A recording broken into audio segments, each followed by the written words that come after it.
አድንም ተብሎ ባለችው ጊዜ ሰዎችን ለማዝናናት ለሰዎች ደስታ ለመፍጠር ጥረት ያደርግ የነበረ ልጅ ነውና በጣም በጣም ያሳዝናል። የሰማሁት ነገር እስካሁን እውነት አልመሰለኝም። እንዴት ይሄን እንዴት ማመን ይቻላል? እዛ ጋር መገኘት አለመቻሌ ራሱ በጣም ናመመኝ። ለቤተሰቦቹ እግዚአብሔር መጽናኛውን ይስጣችሁ። የሁላችንንም ሳቅ ነው የወሰድክብን። ከዚህ መቀበል አልችልም ወንድሜ። እዛ ጋር መሆኔ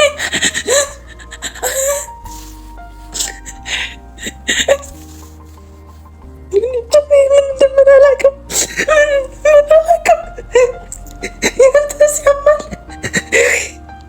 ያንተስ ያማል። እዛ ጋር መገኘት ባለመቻሌ ለቤተሰቦች መጽናኛውን ይስጣቸው፣ ለወዳጆች መጽናኛውን ይስጣቸው። ምን ማለት እችላለሁ ወንድሜ።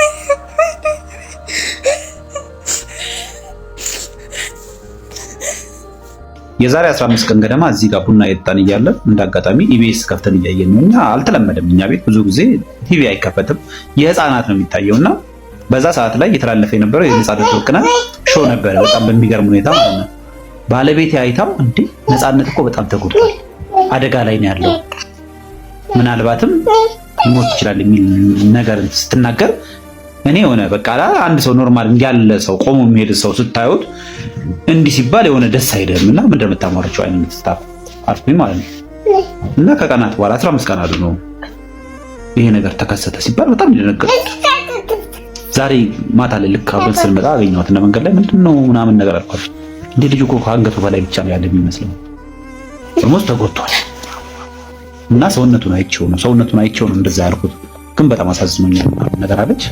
በዛ ሰዓት ላይ ምናልባት ነገሩን ትኩረት ሰጥቼው እንግዲህ ሪአክት ባደረግ ምናልባቶቻችሁ በፖዚቲቭ ተረዱ ነበር አይደሉና በነገራችን ላይ የጤና ባለሙያዎች ነገሮችን በፍጥነት ዲቴክት ማድረግ በቁመናችን ዲቴክት ማድረግ ይችላሉ ኢቭን እና ምናልባት የነፃነት ወርቅነህ ሞት ለብዙዎቻችሁ ትምህርት ሊሰጣችሁ ይገባል። ራሳችሁን አትጉዱ። ተምሬ ነው ዛሬ እንደ መዝናናት እንደ ጨዋታ እየወሰዳችሁት ራሳችሁን እየጎዳችሁ ያላችሁ ሰዎች አሉ። መጠጥ የምትጠጡ ሰዎች ፕሊዝ ራሳችሁን ጠብቁ ለማለት ፈልጋለሁ። ለማንኛውም ለነፃነት ወርቅነህ ቤተሰብ ለልጆቹ መዝናናትን እመኛለሁ። ለወዳጅ ዘመድ መዝናናትን እመኛለሁ። ኢቢኤስ አብራችሁት ለምትሰሩ ጓደኞቹ እውነቱን ለመናገር ዛሬ የሀዘን ቀን ለእናንተና መዝናናትን እመኛለሁ። እንዴት እንደሀዘነኝ ነጽዬ አይቀርልንም። ሁላችንም ተከታትለን መሄዳችን አይቀርም። ልክ በሰንሰለት የታሰረን ይመስል ቀናችን ነው እንጂ የሚለያየው የተያያዝን መሄዳችን አይቀርም። ግን እኔ እንጃ ልጅ ነው ይመስላል እንጂ ትልቅ በጣም ልጅ ነው። አብዛኛውን እድሜ ሲሰራ ሲጥር ክሬት ሲያደርግ ሲያስቀን ሲያዝናናን ህመሙን ዋጥ አድርጎ ሀዘኑን ዋጥ አድርጎ ልክ እንደ 4 ዓመት ልጅ ነበረ ለእኛ በሚመጥን መልኩ ሲያጫውተን ሲያስቀን የነበረው። ያለውን እድሜ አጭር ጊዜ እንኳን ቢኖርም አዱን ነው አስከፋኝ የሚለው ሰው ካለ በጣም ይገርመኛል። ሁሌ እንዳሳቀ ነው፣ ሁሌ እንዳጫወተ ነው፣ ሁሌ የሆነች የምድር ጨው ነው። እሱ በጣም እርሾ ነው። ያስፈልገን ነበር ቢኖር ለቤተሰቦቹ ለልጆቹ ብቻ ሳይሆን ለእኛም ያስፈልገን ነበር። ደግነትን የምናይበት ሰው ነው። ስቆ ማሳለፍን፣ መጫወትን፣ የሰው ስሜት መጠበቅን የሚያውቅ ሰው ነው። በጣም የበሰለ ሰው ነው። እንደ ልጅነቱ አይደለም።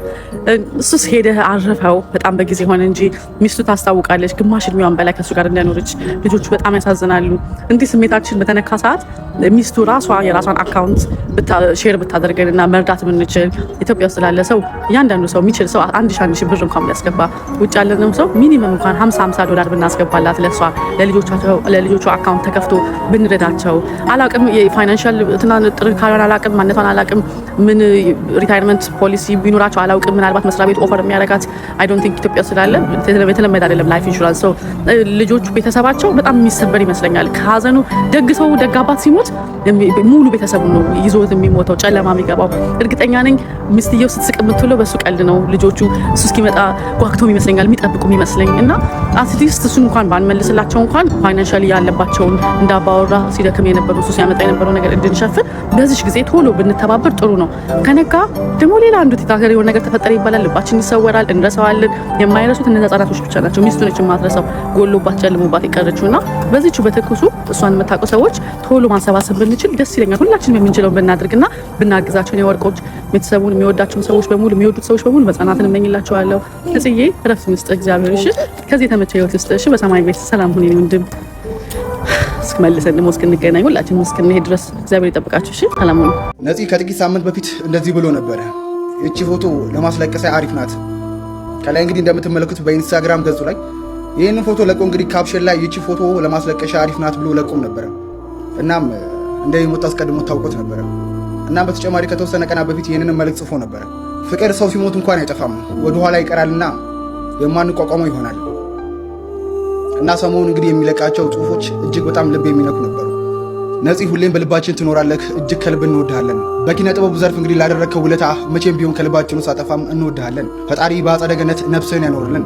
ለወዳጅ ዘመዶቹ እንዲሁም ለመላው ኢትዮጵያ ሕዝብ በድጋሚ መጽናናት። ነገርየው ለሞት የሚያበቃ አይደለም። ፋት ሰው ውፍረትን ተከትሎ ሊቨር የሚጫን ነገር አለ። ያንን ነገር በመቀነስና እንትን በማለት ማስተካከል አለብኝ ነው። የነጻነት ወርቅነህ ህመም ወይንም በሽታ ይሄ ነበር ማለት ነው። ብዙ ጊዜ ሰውነት ሲወፍር ሌሎች አካላት የውስጣዊ አካላት በትክክል ፋንክሽን እንዳያደርጉ ያደርጋል፣ ወይንም በትክክል ስራቸውን እንዳይሰሩ ያደርጋልና ነጻነት ወርቅነህ በህይወት እያለ ከህመሙ ጋር በተገናኘ ላዘናችሁለት፣ ለተጨነቃችሁለት ምስጋና አቅርቦ ነበር። አንድ ያዳምጡት። በተሰማችሁ ስሜት ብዙ ሰዎች ደውላችሁልኝ ነበረ። አመሰግናለሁ ስለ እኔ ጤንነት ስለተጨነቃችሁ። ሌላው ነጻነት ወርቅነህ የት ነው የተወለደው፣ የት ነው የተማረው ምናምን የሚል ጥያቄ ብዙዎቻችሁ ጋር ይኖራል ብዬ አስባለሁና ከዚህ ጋር በተገናኘም መልስ አለው። አንድ ያዳምጡት እስቲ። ነፂ የት ነው ተወልደ ያደግከው? እኔ የተወለድኩት ኡራኤል አካባቢ ነው ተወልጄ ያደግኩት ኡራኤል ነው። እኔ ከዛ ምስራቅ ጎ ወይም አስፋውሰን የሚባል ትምህርት ቤት ነው የተማርኩት። ከዛ ሃይ ስኩል ወደ ምስራቅ አጠቃላይ ነው የሄድኩት። ከግል ህይወቱ ጋር በተገናኘ ነጻነት ወርቅነህ ባለትዳርና የሶስት ልጆች አባት ነበር። ሌላው ከሰራቸው ስራዎች አንጻር ደግሞ ስንመለከት አርቲስት ነጻነት ወርቅነህ በኢትዮጵያ ቲያትርና በኢትዮጵያ የፊልም ኢንዱስትሪ ላይ የራሱን ቀለም ጥሎ ያለፈ ሰው ነው። ሌላው በጣም በማስታወቂያ ስራዎችም ይታወቃል። ሲቀጥል በኢቢኤስም ድምቀት ነበረ፣ በቤተሰብ ጨዋታ ማለት ነው። በተለይ ደግሞ ጨዋታ አዋቂነቱ ከሚፈጥራቸው ቀልዶች አንጻር ለብዙዎቻችን የሳቃችን ምንጭ ነበር።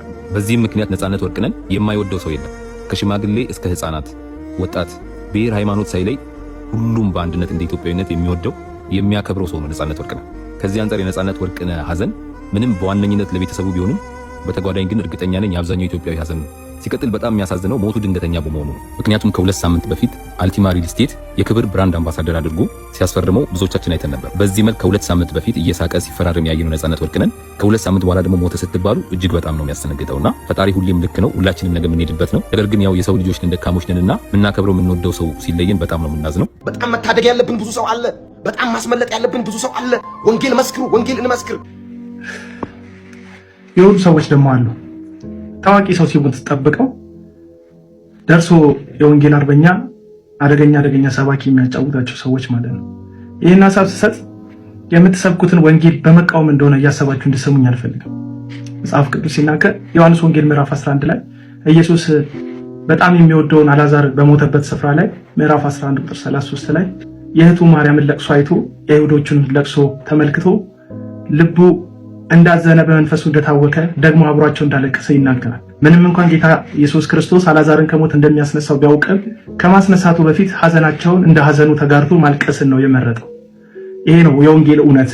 ወንጌል የዘላለም ሕይወት እንደሚሰጥ ዋስትና እንዳለው እርግጥ ቢሆንም ድንገት ግን ያዘኑ ቤተሰቦች እንዳሉ ረስተን የሞተው ሰውዬ መዳኑና ለመዳኑ በጣም አጠራጣሪ እንደሆነ ለቤተሰቦቹ ሌላ የቤት ስራ እየሰጠን ሐዘናቸውን ማክበር ላይ የሚመሰረት አይደለም። ሲጀመር ወንጌል ሰው ሲሞት ተጠብቆ የሚነገርም የሚወራም ጉዳይ አይደለም። የምስራች ነው። ሞት ተሸንፏል፣ ኃጢአት ተሸንፏል፣ የሰው ዕዳ ተከፍሏል የሚባልበት ሰው በጤናው እያለ ሰው ሰላም እያለ የሚነገር መልእክት ነው። ሐዘን ላይ ያሉ ሰዎች ቅድሚያ የሚፈልጉት በሐዘን ምክንያት የተሰበረ ልባቸውን እንድንጠግንላቸው፣ ከቻልን እንባቸውን እንድናብስላቸው፣ ሐዘናቸውን እንድንጋራላቸው እንጂ መተን ያጡት ሰውዬ ወደ ሲኦል እንደሄደ እነሱም ዛሬ ካልወሰኑ ያን ሰው ተከትለው ሲኦል እንደሚገቡ በማስፈራራት ወደኛ እምነት ማምጣት አይደለም ወንጌል ማለት እና አንዳንድ ሰዎች ደርሳችሁ ሰው ሲሞት እየጠበቃችሁ ቤተሰቦቻቸውን በሚያቆስል መንገድ ወንጌል መስሏችሁ ሐዘንን በሰው ልብ ላይ የምትረጩ ሰዎች ብታረጋጉ ጥሩ ነው ለማለት ነው። ወንጌል በድልም ጊዜ በከፍታም በዝቅታም ጊዜ የሚሰበክ እውነት ቢሆንም ያዘኑትን ደግሞ ለማጽናናት የመጣ እውነት እንደሆነ እያሰብን ቤተሰቦችን ጨምረን ማጣታቸው ላይ ጨምረን እንዳንጎዳ እንዳናሳዝን መጠንቀቅ አለብን ብዬ አስባለሁ። እውነቱን ለመናገር እኔም እንደዚህ ነው እያሰብኩ ያለሁት። እኔ ማለት ነው አንዳንድ ፕሮቴስታንት እምነት ተከታዮች ማለት ነው አብሶ እንዳልክ ከእያንዳንዱ ነገር በቃ የሆነ ነገር ለማትረፍ ሩጫ አይደብርም? ቢያንስ ሰው ሀዘኑን ይዘልበት እስቲ። ልክ እኮ ማለት ነው ሄደ ገነትን አይተህ የመጣህ ነው የምትመስለው። የሆነ ቲዮሪ ይዘህ ሁሌ በሰው ሀዘን ላይ አይከብድም?